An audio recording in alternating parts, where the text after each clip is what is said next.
সকাল সকাল এক কাপ চায়ের সাথে আজকের দিনটা শুরু করলাম। আমার চা খাওয়া কমপ্লিট, যাবো এবার টিফিন করতে। আসছে হচ্ছে আমার ভাই বোন, মানে ভাইয়ের বউ আর ভাইয়ের ছেলে, এই তিনজনকে আমি নেমন্তন্ন করেছি, ওরা আসবে। সকালে করেছিলাম সিজনের ফল, গরমের আম, কলা, লুচি, তরকারি, মিষ্টি, এই দিয়ে আমি আর এবং আমার ছেলে দুজনে ব্রেকফাস্ট কমপ্লিট করার পর চলে গেলাম রান্নায়। রান্নায় কি, আমার ভাইয়ের বোনের এবং আমাদের পুচু সোনা মানে বাবি সোনার মোস্ট ফেভারিট বিরিয়ানি। বিরিয়ানির জন্য ওখানে লবণ, হলুদ, লঙ্কার গুঁড়ো, তেল দিয়ে মাংসটা ম্যারিনেট করে রেখেছি। এখানে আছে তোমাদের বেরেস্তা, এখানে আছে আলু, চাল ভেজানো রয়েছে, এখানে রয়েছে দুধ, সমস্ত এক এক করে রেডি করে, ভাজা মশলাটাও ভেজে রেডি করে ফেলেছি, এবার গুঁড়ো করে নেব।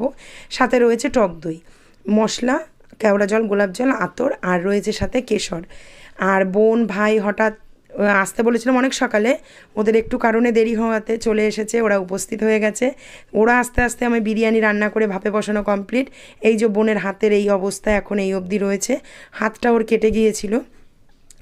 আর ও ফোনে ওর বান্ধবীর সাথে কথা বলছে, আর ভাই এই যে কারখানায় বসেছে। আর আমার ছেলে তো এখন মিস্ত্রি হয়েছে, তোমরা টুকটাক সবাই জানো, ও স্পিকার বানায়, স্পিকার সারায়, কত কিছু করে।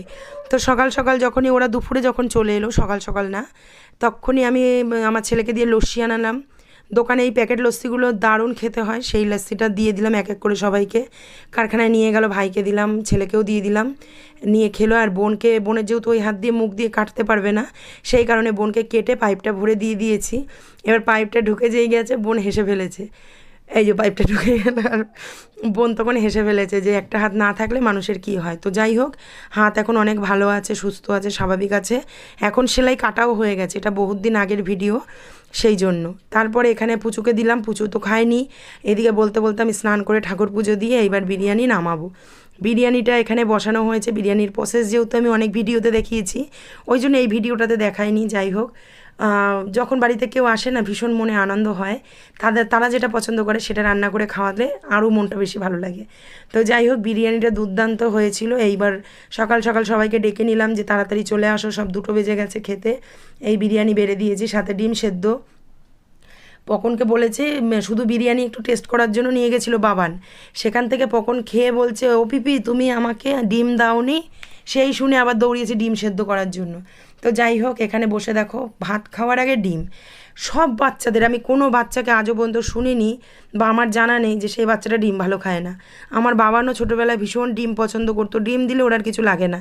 আর এই দেখো, এমনিতেই এই আমাদের পুচু খেতে চায় না, তারপরে যে বিরিয়ানিটা দিয়েছি, বিরিয়ানি তো ভীষণ পছন্দ করে। আমি যে কী বানিয়েছি শোনা, মুখটা কেমন করলো, বলছে বিরিয়ানি বানিয়েছো, বিরিয়ানি বানিয়েছো। তারপরে খেলো, হাত তো একটাও খায়নি, ওই চিকেনটা ডিমটা অবধি লাস্ট। তো যাই হোক, খাওয়ার পরে এখানে কোল্ড ড্রিঙ্কস ঢেলে নিয়েছি আমি আর বোন, ওই ফান্টা নিয়েছিলাম, সেই ফান্টাই খাচ্ছি। বোনকে দিয়েছি, বোনকে দিতে গিয়ে গায়ে পড়েছে, সেই নিয়ে মানে আমরা কাছাকাছি থাকলে আমাদের গল্প, হাসি ঠাট্টা লেগেই থাকবে। তারপরে কোনো রকম বিকালে ঘুমিয়ে ঘুম থেকে উঠে একটু সন্ধে পুজো দিয়ে নিলাম ঠাকুরকে, দিয়ে এবার চা করে নিয়ে চলে এসেছি। এখানে রয়েছে চা, ব্রেড সেঁকে এনেছি, রয়েছে ঝুরি ভাজা, নিমকি, আর রয়েছে হচ্ছে বিস্কিট।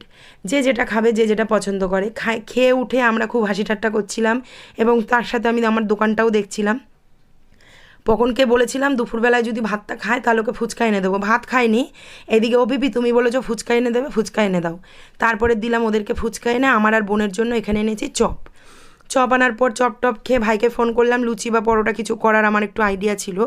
ভাই বলল কিচ্ছু খাবে না। এখানে করেছে একদম পেঁয়াজের ডাল, প্রথমে দিয়েছিলাম পটল পোস্ত, তারপরে হচ্ছে গন্ধরাজ লেবু, মুসুরির পাতলা ডাল, তার সাথে ছিল ঝুরি ঝুরি আলু ভাজা আর ডাবল ডিমের মামলেট। এইটা যেন অমৃত খেয়েছে সবাই। মা বাবার জন্যও পাঠিয়ে দিয়েছি, সবাই মিলে খাওয়া দাওয়া করলাম। শুভরাত্রিটা।